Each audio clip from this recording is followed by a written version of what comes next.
I feel like there's compromises in whatever reason you choose to do with whatever diet you do that still maintains the integrity of what you're trying to do without convoluting it. Because I have people all the time, they say, well, I tried ketogenic diet, didn't work. And I'm like, okay, what does that mean? Number one, they didn't lose weight. Okay, losing weight is the be all end all. Yes, it's great. We all love weight loss, but did your brain feel better? Yes.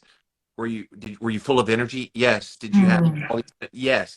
And it's like, okay, it did work. And then I go further. Well, what did you eat? Well, I had this. I had hamburger, and I had jicama fries, and I had an Atkins bar.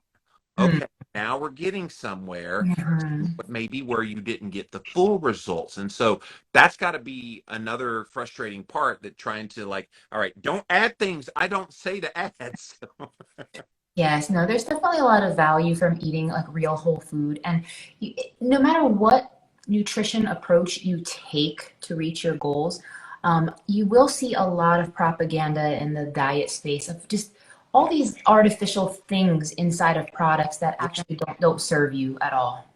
yes. And then even within movements, and I hang out in the carnivore and keto world. In the carnivore world, there's been a major kind of like, where's this come from? Where people are adding back in fruit and honey, which again, if an individual wants to do that and it fits within what they're trying to accomplish, great. People that are just starting carnivore going, wait a minute, I thought it was just animal foods, and now what? And so they're confused. And it's this confusion that then people like me and you have to like explain to people, okay, don't look at those things, look right here. And I know that's what you do in Absolutely. your book, like look Yeah, right here, don't go outside the fray. But all of our heads go right to that, how can I make this even better? Because the book wasn't good enough. There has to be something missing. No, it's not missing. Try it and stick with that one thing. And that's kind of a scientific method of being on a diet, right? That you kind of stick with something and just stick with that. Don't try to add things or take things away, because then you change what it is. exactly. And to that point, though, I think that any diet book out there, it worked well for the person who wrote it, right? But Yeah. the problem is, how do you understand if that's a suitable fit for you? Because at the end of the day, any diet, any way, when I say diet, I mean way of eating, Yes. and can fundamentally be broken down into macronutrients, right? So like vegan approaches have a tendency to be higher carb, lower protein, lower fat. Keto, we know, higher fat, moderate protein, lower carb. And it's about the suitability of the respective approaches for you and your needs. And that's what I talk about in my book, Unlock Your Macro Type. I help people figure out what is the best way to fuel your unique body. And there is no one right way. And this book is a self-discovery tool. It has quizzes that help you figure out what your carb tolerance is. It helps you figure out, what is the best way to what's the best place to put you? Because I've worked with over 40,000 women. There's a process that goes to this. And over the years, I've began to learn that what worked for me, I'm a protein fueled macro type. That's very common to the bodybuilding community. A lot of fitness Yeah. competitors like J-Lo and The Rock, they kind of follow that type of approach. And that's great. It worked for me, but it wasn't until I started getting clients back in 2013 that didn't work for. There were people that did have hormonal health issues, people who did have thyroid issues, people with diabetes, insulin resistance, that wasn't an appropriate fit. And this book is going to explain why you should be utilizing different approaches based off of individual characteristics that are unique A to you. lot of people ask me, Jimmy, how do you get such good deep sleep? Well, there's a lot of things that I do, but one of the newest things that I recently added is this upgraded magnesium from a company called Upgraded Formulas.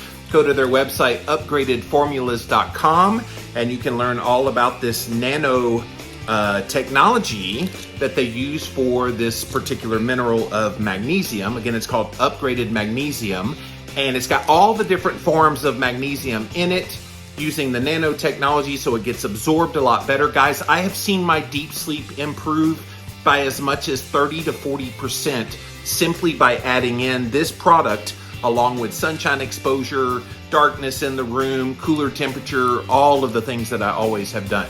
So again, upgradedformulas.com is the website. Go check them out. Let's get into why I brought you on, the main topic, but we'll talk about a few more Sure. as well. But people are so confused about carb tolerance. And again, I want to make the caveat. Carbs are not bad. Okay? Like let's all agree on that. I'm the keto guy saying carbs are not bad, okay? Like yes, some are in certain circumstances, and we'll talk about the nuance of that. But carbs, it's so funny. We kind of have carbs as a category because I think refined carbohydrates are a very different beast than whole food carbohydrates. Absolutely. And you don't make the delineation. Same with fats, by the way. Whole Yes. food fats versus man-made fats, totally different Agreed. things. So, kind of with that caveat, people are like, well, I had 20 M&Ms and that was within my carb tolerance. And I'm going, you're missing the point. So kind of get into your spiel of what you explained about how you do discover and understand your carb tolerance in the book.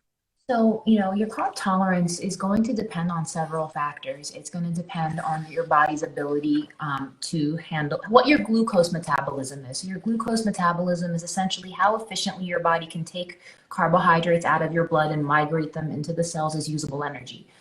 For some folks, their glucose metabolism is shot. And that's the reason why there are a lot of people who, you eat something carby, but then you still feel hungry. You still feel hungry and those cravings are going through the roof. It's not that you need more carbs. You're starving on a cellular level because your cells are not able to access the energy from carbohydrates. And, that's a really big problem. It's becoming one of the most prevalent conditions I see over and over and over again. So glucose metabolism is a very big influence on your carb tolerance. Same with sex hormones. It's a very, very big thing. I would also say that hypothyroidism is another issue, digestive enzymes, gut health. Those are very, very big categories. And the thing is, even when you think of like digestive enzymes and gut health, for instance, there are some folks who just can't tolerate specific carbohydrates. It doesn't mean you need to cut the group out altogether. You just need to understand the appropriate foods for your situation. And I break that down in detail in the book.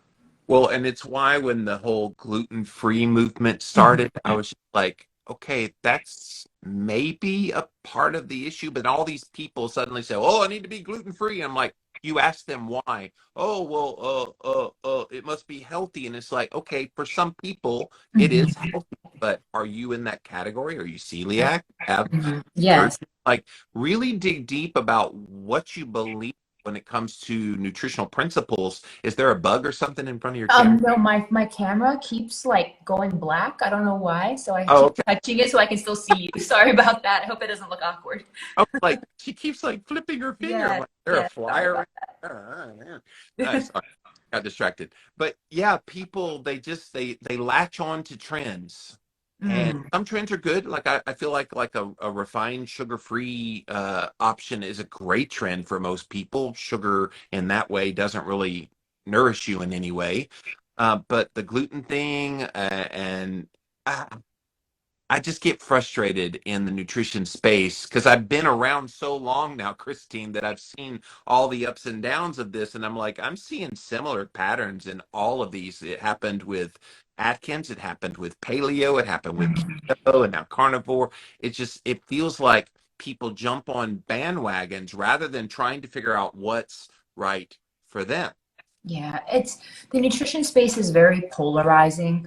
I think sometimes people find a sense of identity in Yes. their eating Oh, style. But the reality is it's about what works for you. There is no right or wrong way. Even within a given household, you can have multiple macro types in one household, and that's fine. There's nothing wrong with that.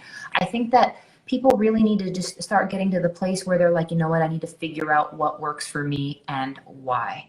And I yeah. challenge my followers and my clients to, own that because it's not about what works for somebody else. It's only about what works for you. It's like more of like an eyes on your own plate type of a thing. And sometimes people feel like they need to like apologize for their decisions, especially when they go out to eat with friends or family, because eating out is such a social experience. And I think some people feel very like, they're going to be judged for wanting to eat healthy.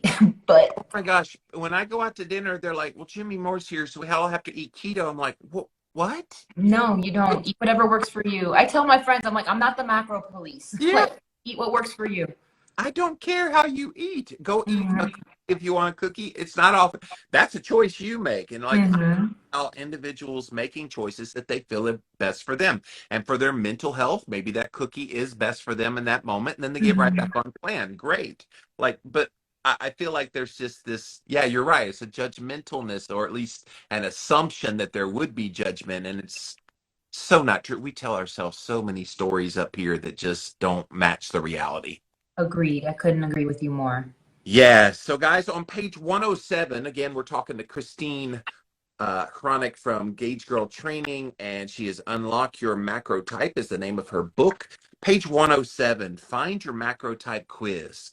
Girl, this is like the me and everything of this book. Guys, take that quiz, because if you want to know what your macro type is, you're going to find out very quickly, and there's points assigned to various things as it relates to what your macro type is, and then it spits out. Can you tell us about the different types, starting with the carb fueled macro type 1? Yeah, absolutely. So I've broken it down into a total of 5 macrotypes, and some people may think that's a little overwhelming, but let me just break it down. There's 3 main categories: carb fueled, protein fueled, and fat fueled. And if you're a carb fueled macrotype, this means that your body does best when a larger portion of your calories come from carbohydrates. And what this means is you're going to have about half of your plate filled with quality carbohydrates is going to be paired with veggies and lean proteins, while going a little bit lighter with dietary fats. And I can't tell you how many clients who I've had that fit this carb fueled macro type that have been absolutely shocked and astounded when I set them up on this approach, because they were like, wait. Uh-oh. She froze, you guys. There we go. Okay, There we go. There we go. now she's back. So many people are afraid to eat more. And I can't tell you how many people I've had clients eating 200 carbs, even 300 carbs for women, that was the key to unlocking their fat loss. And they would never in a million years think that that was the way that they were going to achieve their results. So there are some folks who do well being carb. Yeah, what does the high carb in the presence of low fat and that good amount of protein, what does that do to unlock fat stores, and what kind of people are these? Are they more insulin sensitive? Is that they're able to tolerate it? So it tends to be people with, I, for lack of a better term, people that are hard gainers. In the past, I've called them ectomorphs, people with very high metabolism, people more in the skinny fat type of a realm. I feel like people are going to understand that a little bit better. Yes. And as a result, they just are not eating enough. They are not eating enough to get their metabolism where they need to be, because part of muscle gain includes eating carbohydrates. People think that muscle gain is all high protein, but carbs are stored inside of the muscle cells. And if you are struggling to add, if you have like a very, very low muscle mass, carbohydrates are going to help increase that muscle mass. And as a result, boost your metabolism and enable you to lose fat with more ease. And plus you get the insulin boost, which Yeah. is helpful in the growth of muscle as well, which is always forgotten in the context. And you can get insulin from excessive amounts of protein as well, but Mhm. when it's with the carbohydrate, it sounds like. Yeah, so there's a double-edged sword with insulin. Most people look at insulin as the fat storing hormone, but it is also a muscle Yeah. building hormone. Yes. And that's something that a lot of people miss. Right. And Type 2. yeah, type 2 is the protein fueled macro type. And this is associated very common to the fitness competitor bodybuilding realm. And this is where, you're roughly going to be, 35 to 40+% protein, moderate carb, and lower in the fat realm. And this is what worked for me.